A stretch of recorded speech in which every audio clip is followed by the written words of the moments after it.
Go find your basket of fruit and pick out an apple you think looks good. Now, using a sharp cutting knife, carefully cut the apple at a slight diagonal so that it slices right through the center of the apple core. While we're here, let's save 2 of the seeds because we'll be needing them later.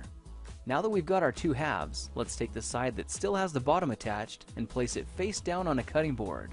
We'll need to place 2 butter knives perpendicular with the top and bottom of the apple.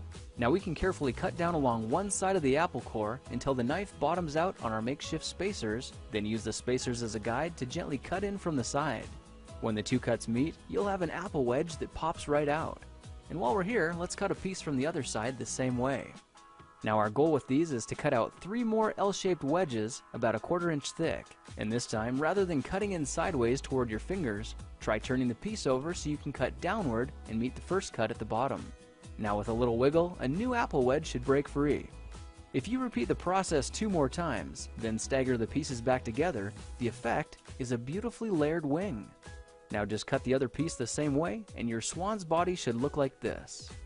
To make a place for the head, all we need to do is carefully cut into the front of the body and gently lift the pieces out to reveal a clean and fairly deep groove. At this point, we can go ahead and grab the other half of the apple and place it between the butter knives like before, but this time we're just going to use them as spacers to cut an even slice off the bottom. You can see that repeating this process 3 or 4 times gives us a nice variety of shapes and sizes. Now look for a piece that resembles a heart that's been slightly flattened on top. All it takes to form the swan head is 3 strategic cuts with a knife.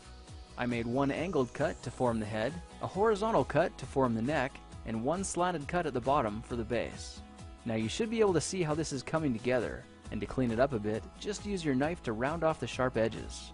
All that's left now is to place the apple seeds where you think the eyes should go, then use the side of a butter knife to press them firmly into position. When both eyes look good, simply drop the neck into place, and you're done.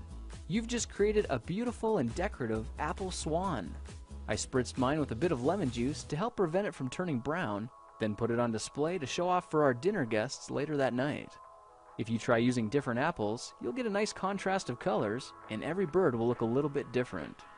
Well, now you know how to take any ordinary apple and turn it into a decorative and edible apple swan. If you like this project, perhaps you'll like some of my others. Check them out at thekingofrandom.com.